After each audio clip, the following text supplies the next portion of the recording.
Ladies and gentlemen, after clearing through a billion anomaly arbitrations, right? From free to play, pay to win, free will, X free to play, light spender, all that. After clearing through everything, it is finally time, at least for this patch. And then we're gonna do everything again for the next anomaly arbitration. Absolute cinema. The Yappening of the Cave. There's a reason why Lygus is the final boss of Anomaly Arbitration, right? So, I believe as of this time, I am qualified enough to say my 2 cents for Anomaly Arbitration, right? I really genuinely don't think 99% of the player base has spent the amount of time that I have spent for like the past, I don't know, 5 days. Like literally almost every single day we're cranking out Anomaly Arbitration. So we have played this mode true and true, right? So my credentials, if you're watching this video, you know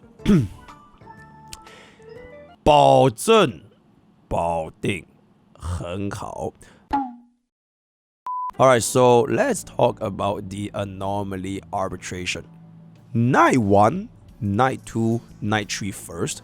And then we're gonna go into the king in check over here, right? So I think before we even approach this mode, it is fair to assume that this mode is not meant to be accessible, period.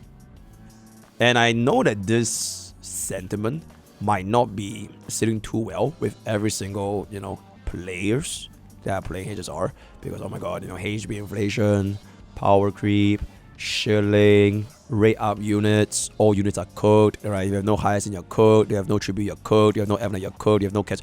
So like, it is not meant to be an accessible mode. In fact, I dare say if you can clear Anomaly Arbitration, I'm not even talking about like 3 stars or like the 0 cycle dive. I'm literally like, if you can clear Lygus, right? So after night 1 to 3, you can clear Lygus. You are probably like the top 0.0001. Okay, maybe not maybe top 0.1% of like the general HSR population. So I would say like majority of the players, 80% are like playing through the story, right? We play through the events, right? The Droma Musume event, the bird PvP event, right? Or maybe a couple of them listening through the lore and everything, right? Then remaining, maybe they do a little bit more of like DUs, SUs, right? Maybe they clear the endgame content here and there. I think these are the last, like, I don't know, like probably 20-ish%. They actually play the content through and through, clear the endgame rotations. Now, I'm not talking about the elitists, the 0 cycles. I'm just talking about, okay, you log into the game, the brand new mode just reset, you clear, you bounce, bada boom, bada bing, right? And then there's that 1%. There is that 1% of viewers that are like really like, okay, I'm gonna 0 cycle every single MOC 12 with no questions asked. I'm gonna 80k pure friction every single time. I'm gonna get a 7,700 AV clear for Epoch Shadows every single time. And now Anomaly Arbitration has been released. These exact same players that are aiming for the 0 cycles, right? I would dare say half of them could not clear Lygus. Why? Because they either have morals and they skipped out a few couple of the units. They are either saving for the waifus or they invested into other units that wouldn't be doing very well in Lygus. And that has nothing to do with like the player's decision, because nobody would know what the hell is Anomaly Arbitration until they actually came out to be this mode, right? So like for example, a viewer that went all in for like E6S by Aggron. He 0 cycled every single content in the entire game since E6S by Aggron, and now he ran out of money and he doesn't want to pull for version 3 and he's just gonna be waiting for version 4. I would dare say if he doesn't have like Tribi and highs and that kind of stuff, it would be extremely questionable if he can even clear Lygus. I'm talking like literally just clear, right? So this mode, bottom line, it is, I just don't think it is meant to be accessible, right? If you can clear this, you should pat yourself on the back, right? So if, for example, if a streamer cleared Anomaly Arbitration for 5 consecutive days, 30 hours later, every single day with different accounts, different free-to-plays, different... Bro, I think this certain streamer deserves a cup. Ooh. The greatest, unrelatable... Okay, so that's gonna be the thingy, right? So that's gonna be the thingy. And to expand on this just a little bit more, this is strictly based on my personal opinion.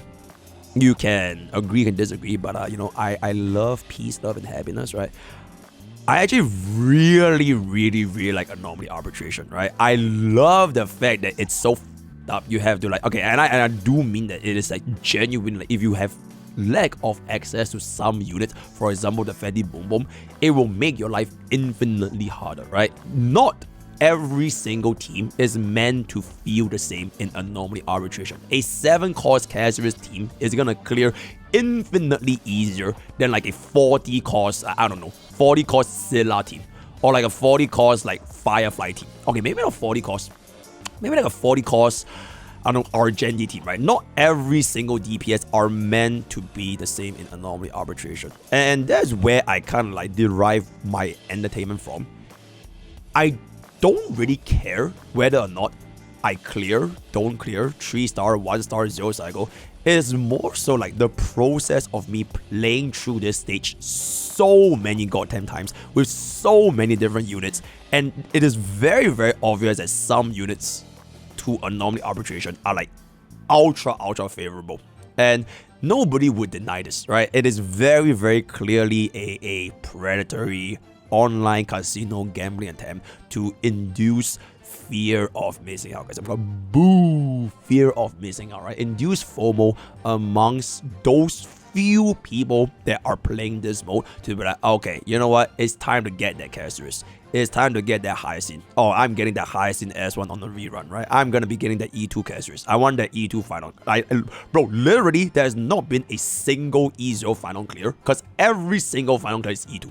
That is how like restrictive this mode is. Like, it's like extremely vertically invested teams on specific units. So like the pool of units that can actually go through this is like super small, right? So it's like the definition of inducing FOMO that you have never probably seen in HSR, because ever since like we have gotten MOC, Pure Fission, APOC, Shadow, that kind of stuff, right? There always a certain degree of FOMO, right? And especially for these modes, you would still feel that, oh shit, my old units can't clear as well anymore, right? Like my Jing Liu, my Blade, all that kind of stuff, they are not clearing like 0 cycles like back in those days when they just launched. They're clearing like 4, 5, 6, 7 cycles or whatever it's gonna be, especially if you did not get like their vertical investments, like their supports in version 3 or like their islands.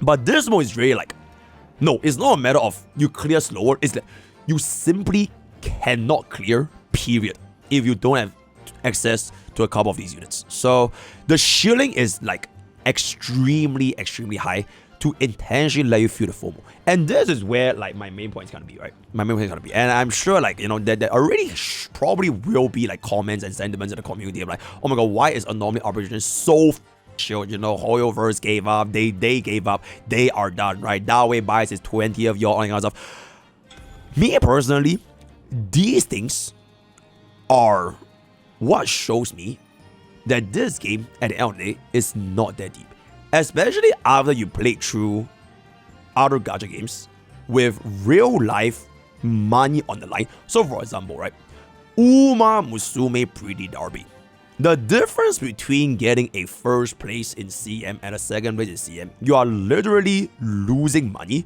because you wouldn't get the same amount of premium currency anymore. Same thing for like the clubs. If your club is not like top 50, you'll get like less carrots than like top 100 or top 100 or whatever, or like or E7, right? Like a lot of these other gacha games that if you do not become the very best of the best of the best of the best, like full clear, you will lose out on potential real life impact values that you would have otherwise gotten by spending money. This mode, despite the fact that it is purely cosmetic, right? To a certain extent, it is basically purely cosmetic, unless you really want that 3 self-modeling resin, which, let's just be real, you are gonna use this to craft a, I don't know, crit rate body with crit damage chest, and then it rolls 4 rolls in the defense. Mr. Magic, work your magic now!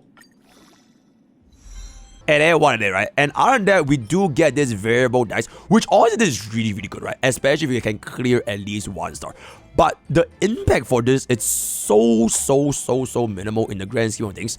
Whether or not you clear or don't clear, you literally just don't miss out on like anything. And then if you go into like this shop over here, right? You gotta buy a Mimi, like a fat Mimi that I haven't bought till now because I still like the old Mimi. I like the meme, right? Like, I like my old meme, so I didn't even buy this, and I'm just like holding this for like if they add like more things in the future, then that's fantastic. And then the frame that you're gonna be getting, so for example, you're getting gold, bronze, silver, or if you're getting a zero cycle, you're gonna be getting the diamond, right?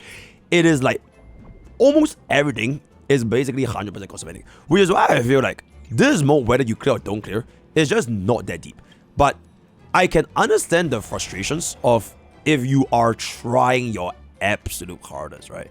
And because you don't have these rate up units, you are just gonna be like, oh my god, man, if this is happening today, what about tomorrow? What about the next Anomaly Arbitration? What about the one after that? Or what if this is the same game mode that like flows into like other endgame content, right? Like right now we have like what I call that 43 million HP Lygus on the normal mode and 170 million Lygus on Pride mode, which is not even meant to be cleared by anyone under you're running full E6S5 or whatever. What if this spills over to future content in HSR? Personally, I think this is extremely reminiscent of this little incident. I'm not sure if my viewers still recall. My account, I have every single unit in HSR history, right? Every single unit, every single S1, because I just love this so goddamn much. I have this one unit that till this day, I have not gotten, and that is the global passive, right? That is the global passive, because there was the whole sentiment back in the days, you know, what was the thing? All right, the global passive releasing now, like, it's not about Casual's global passive itself. It's about the precedent, right? It's about the precedent that this global passive is gonna be, right? We're gonna have 3 more global passive within version 3, right? Because like apparently, once we get one global passive, every other unit is gonna be a global passive and a global passive and a global passive and a global. So it can't really be like exactly right or wrong, because it really just depends on what you view yourself as a viewer. If you think that HSR is gonna be going down this like very dark path, right? Like, okay, wait, today's Anomaly Arbitration showed like every previous shilling in the game is irrelevant, right? You thought that shilling for Pollux was bad, and then you played Anomaly Arbitration. Oh my, bro, imagine a Pollux Anomaly Arbitration. Because Lygus honestly is a super interactive boss, right? Whether you like him or hate him, Lygus has a lot of potential counters. You can run Erudition, you can run Finon, you can run Castrius, you can run like, I've seen people running Archer, right? You can run like a lot of different teams, because giving your team-wide energy regeneration is pretty universal, right? DPS, all that kind of stuff. Imagine Pollux as an Anomaly boss. You know? So like, if this is happening today, what about tomorrow and the day after and like so on and so forth, right? And I think from where I stay right now, they are all valid, because HSR as a game, it is just not a game that I can see this as if I clear or don't clear, it's gonna be the end of me. And this game, it has gone to shit, because it is a very, very not that deep PvE single player game. The worst thing that you could ever happen if you don't full clear Anomaly Arbitration, you lose out on that 3 variable dice, or the 3 wishful resonance with the 1 variable dice, right? And even if you don't clear MOC, right? So let's just say this carryover effect from Anomaly Arbitration goes into the future endgame content for MOC, APOC, Pure Vision, right? Let's just say you don't clear, right? You miss out on, what, 800 Stellar Jades for 1 rotation, and what tends to happen is people that pull units just to clear endgame, you are spending like thousands and thousands and thousands and thousands and thousands of Stellar Jades just for the sake of clearing, only for the rotation to change and the next rate up thing comes along and the cycle would just repeat itself. I've seen this so many times for the past 2.5 years. It is legitimately crazy, because people will just think, okay, I pull for this DPS because this DPS is on the rate up right now. It always happens. Every single time without Veil, the rate up DPS is getting showed. It's like, oh my god, he's so strong. He doesn't need any cost. 0 cost, 0 cycle, 1 cost, 0 cycle. I'm gonna pull him now because he is like the strongest DPS I've ever seen for every single end content. And then fast forward like 2 or 3 patches later, they changed the rotations, and because you were so fixated on a DPS being that strong on that launch, you don't give a shit about vertical investment. Because why would you invest in vertical investment for DPS that can zero cycle everything on launch? Why would you pull Sarita for Finon if Finon can zero cycle on launch, right? Why would you pull Hyacinth for Cazarus if Cazarus can run with Gallagher and Tribi as well as RMC? There's no reason for you to do that, because you can literally just clear every single content, right? And that's how people, so many people's account in HSR just get bricked up. Because they just constantly, okay, the shielding environment right now is where it stands, and it's gonna be the same forever. And the moment they move away, and they have this surprise Pikachu phase of, oh shit, I didn't do the vertical. So what choice do you have? You either pull for the next rate up DPS, or you try to go back into vertical investment, waiting for the reruns for the old supports. And what tends to happen is, I've seen people, like, generally speaking, they are like the DPS mains. I call them the DPS mains, right? They have 5 different DPS, no supports, no sustain, no nothing, and like every single time they come out, they clear, right? They clear every single endgame. Whether is it like, pure vision, MOC, whatever, they always clear. But eventually, they will run out, because you're going to lose a 50-50, right? It's not feasible for players to catch up on all these units that they're releasing, especially since we know Cyrene is coming on 3.7. We know version 4 is going to come out very, very soon. So by version 4, everything is going to be changing again, right? We just changed from Super Break to HP scaling meta, and before you know it, it's been 1 year, guys. It's already almost been 1 year. So let's just say throughout this entire version 3, right? If you have just been getting, pressured to try and clear endgame content, and I'm not even talking Anomaly Arbitration, I'm just literally, okay, I want to clear endgame content every single time. You pull for the DPS, you pull for casual, you pull for final, whatever. But it's not units that you want to play. If you just pull them because you want to clear, then what about version 4? Because newer and newer units are always going to come out, right? So what if they have like more units from, like, I don't know, Honkai inventory, right? If they have more units from like different dimensions and all that kind of stuff, right? Like, what if those units come out and then you can't get them because all you've been doing for the past 2.5 years is chasing the meta, chasing the EZO DPS, don't go get for any. So like the moment they come out and you have nothing left to clear, you either open up your wallet or HSR is, is cooked, right? So that is like my general 2 cents on what I see can be developing with the movement towards version 4. Anomaly Arbitration, at the end of the day, I think it is a very, very fun mode for me, because it allows me to try so many different things to an extent that I never really can in MOC ever, right? You have never seen this kind of like difficulty and the amount of lengths it takes for you to actually get the clear. And when you eventually do get the clear, by the time this video goes up, you would have seen that 3 stars that I did on my free-to-play Bob account, right? If I had activated the E2 Cazarus, sure, I would have still cleared it. But I do believe the amount of joy and satisfaction, it will be nowhere as satisfying after grinding at a damn fucking stage for like 4.5 hours on Kansara. So those are like my bottom lines for the difficulty. And to sort of just wrap up this video, this guy, I am almost positive the way that HSR rotates meta, it's always like a yin and yang basis. So right now, Lygus, right, he's the king, right? I'm not really gonna talk about the knights, right? I think the knights, you guys have also like cleared these like relatively okayly, right? You have a lot of different, you can check out my guides on that. So I'm not really gonna talk about the knights more straight. But for Lygus himself, right now, this guy, he focuses on HP sustain. He focuses on giving your team energy, right? And you can see a lot of units are benefiting from this. The next guy that we're getting is DHPT. And DHPT does not really give you any heals. It gives you shielding. And the next MOC is Judge of Oblivion, which if you have a shield, he will reduce his toughness bar and you will deal more damage to him. So what I'm trying to say is, even though this Lygus guy is like super favorable to like HP scaling sustains, specifically Hyacinth, I would not be surprised if after a couple of like rotations, it will be like a completely different boss where you don't care about shields anymore. You don't care about heals anymore, but you want them shields. You want them beefiness from like your Aventurine, from your DHPD, your Castoris, your Here, your HP scaling DBS. I feel that even though they might dominate so hard, right? They are so strong for Lygus right now.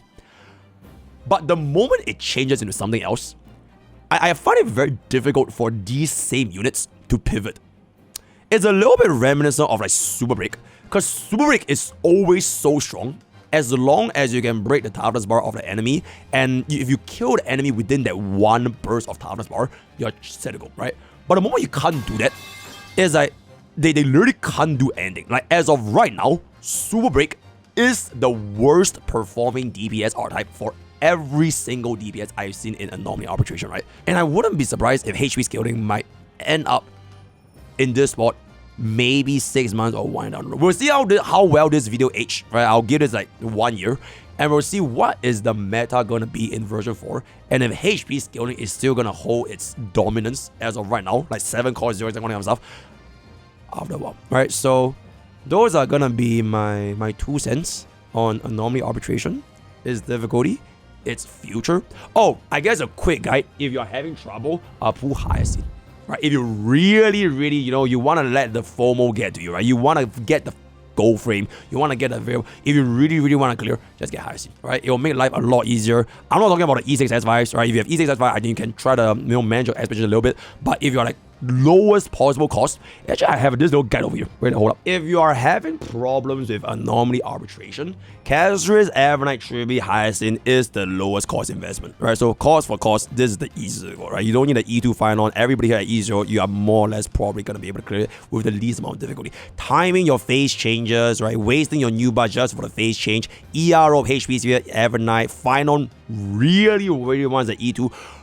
But when DHPT comes out, that probably changes. So we'll see how that goes. And yep, in terms of like your best vertical investment for the Castoris mains, E2 Castoris for S1 Hyacinth over S1 Castoris over E1 Tribute over E1 Evernight over E1 Hyacinth, right? So with that, I am gonna be ending this video over here.